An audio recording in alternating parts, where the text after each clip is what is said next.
আসসালামু আলাইকুম দর্শক, আশা করি আপনারা সকলেই ভালো আছেন। আলহামদুলিল্লাহ আমিও ভালো আছি। এই ভিডিওতে আমি আপনাদেরকে দেখাবো আপনি কিভাবে আপনার জিমেইলে বা গুগল অ্যাকাউন্টে টু ফ্যাক্টর অথেন্টিকেশন বা দুই স্তরের নিরাপত্তা বা দুই ধাপ যাচাইকরণ অন করবেন। আপনি যদি আপনার গুগল অ্যাকাউন্টে দুই ধাপ যাচাইকরণ অন করেন, তাহলে আপনার পাসওয়ার্ডটি যদি কেউ জেনেও যায়, তাহলেও আপনার গুগল অ্যাকাউন্টে সে প্রবেশ করতে পারবে না। হ্যাকার যদি আপনার পাসওয়ার্ডটি হ্যাক করে ফেলেও, সেক্ষেত্রেও হ্যাকার আপনার গুগল অ্যাকাউন্টে প্রবেশ করতে পারবে না, আপনার গুগল অ্যাকাউন্টকে হ্যাক করতে পারবে না।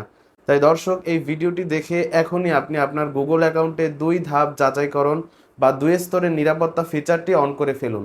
তো দর্শক, কথা না বাড়িয়ে আপনাদেরকে এখনই দেখিয়ে দিচ্ছি আপনি কিভাবে আপনার গুগল অ্যাকাউন্টে বা জিমেইলে দুই স্তরের নিরাপত্তা অন করবেন। চলে যাচ্ছি মোবাইল স্ক্রিনে। তো দর্শক, আপনার জিমেইলে দুই স্তরের নিরাপত্তা অন করার জন্য আপনি চলে যাবেন আপনার ফোনের সেটিংসে আসার পর আপনি এই যে এখানে কোথাও এই যে গুগল অপশনটি পাবেন, এই যে এই গুগলের উপর ট্যাপ করবেন। ট্যাপ করার পর আপনি ক্লিক করবেন ম্যানেজ ইউর গুগল অ্যাকাউন্ট, এখানে ক্লিক করবেন। ক্লিক করার পর আপনি এই যে একটু এখান দিয়ে সোয়াইপ করবেন। সোয়াইপ করলে আপনি সিকিউরিটি নামক অপশনটি পাবেন, এর উপর ক্লিক করবেন। তো সিকিউরিটির অপশনে ক্লিক করার আগে বা পরে আপনি এই যে এখানে ক্লিক করে সিলেক্ট করে নেবেন যে আপনি কোন অ্যাকাউন্টটা টু স্টেপ ভেরিফিকেশন বা টু স্টেপ অথেন্টিকেশন অন করবেন। সেই অ্যাকাউন্টটি সিলেক্ট করে দেন হচ্ছে আপনি এখান থেকে একটু নিচে সোয়াইপ করবেন, তাহলে আপনি টু স্টেপ ভেরিফিকেশন এই অপশনটি পাবেন, এর উপর ক্লিক করবেন। ক্লিক করলে আপনাকে এই পেজে নিয়ে আসা হবে। আপনি যদি কম্পিউটারে আপনার গুগল অ্যাকাউন্টে টু স্টেপ ভেরিফিকেশন অন করতে চান, সেক্ষেত্রে আপনি যে কোনো একটি ব্রাউজার ওপেন করে সার্চ করবেন accounts.google.com, এবং সেখানে আসলেও আপনি এরকম প্রসেসগুলোই দেখতে পাবেন।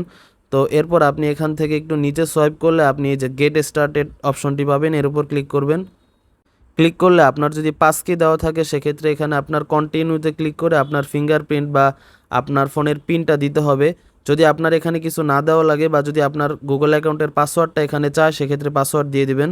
তো আমার এখানে ফিঙ্গারপ্রিন্ট চাচ্ছে, তো আমি আমার ফোনের ফিঙ্গারপ্রিন্টটা দিয়ে দিলাম। ক্লিক করলে আপনাকে এই পেজে নিয়ে আসা হবে এবং আপনি একটু নিচের দিকে সোয়াইপ করবেন এবং কন্টিনিউতে ক্লিক করবেন। ক্লিক করলে এখানে আপনার ফোন নাম্বার চাইবে। আপনি যেই ফোন নাম্বারটি সবসময় ইউজ করেন এবং করবেন ভবিষ্যতে, সেই ফোন নাম্বারটি এখানে লিখে দিবেন। অন্য কোনো ফোন নাম্বার দিবেন না। যেই ফোন নাম্বারটি আপনি ভবিষ্যতে ইউজ করবেন না, সেরকম কোনো ফোন নাম্বার দিবেন না। এখানে সচল এবং ভবিষ্যতে ইউজ করবেন এরকম একটি ফোন নাম্বার দিবেন, এবং ফোন নাম্বারটি টাইপ করা হয়ে গেলে আমার এখানে অটোমেটিক টাইপ হয়ে গেছে। তো আপনি এখানে টাইপ করবেন। টাইপ করে হচ্ছে এখানে আপনার কান্ট্রিটা সিলেক্ট করে দিবেন, বাংলাদেশ। সিলেক্ট করার পর আপনি এই যে টেক্সট মেসেজ এখানে সিলেক্ট করা থাকবে, আপনার আর কিছু ক্লিক করা লাগবে না। আপনি জাস্ট একটা সেন্ডে ক্লিক করবেন। এই সেন্ডে ক্লিক করলে আপনার যেই ফোন নাম্বারটি এখানে আপনি দিলেন, সেই ফোন নাম্বার একটি কোড মেসেজ আসবে। তো দর্শক, আমার কিন্তু মেসেজ চলে এসেছে ফোন নাম্বারে, এই যে গুগল থেকে একটি মেসেজ আসছে। তো দর্শক, আপনি এই যে এন্টার দি কোড, এই ঘরে আপনার মেসেজে যেই কোডটি এসেছে সেই কোডটি বসিয়ে দিবেন, 899290। আমার এই কোডটি এসেছে, আমি এই কোডটি হুবহু বসিয়ে দিলাম। তারপর এরকম অপশন আসবে যে টার্ন অন, আপনি টার্ন অনে ক্লিক করবেন। টার্ন অনে ক্লিক করলে কিন্তু দর্শক আপনার টু স্টেপ ভেরিফিকেশন বা টু ফ্যাক্টর অথেন্টিকেশন বা দুই ধাপ যাচাইকরণ বা দুই স্তরের নিরাপত্তা অন হয়ে যাবে। দর্শক, আজ এ পর্যন্তই। এই ভিডিওটি যদি ভালো লেগে থাকে, ভিডিওতে একটি লাইক দিবেন এবং আমার চ্যানেলটি সাবস্ক্রাইব করবেন। আল্লাহ হাফিজ।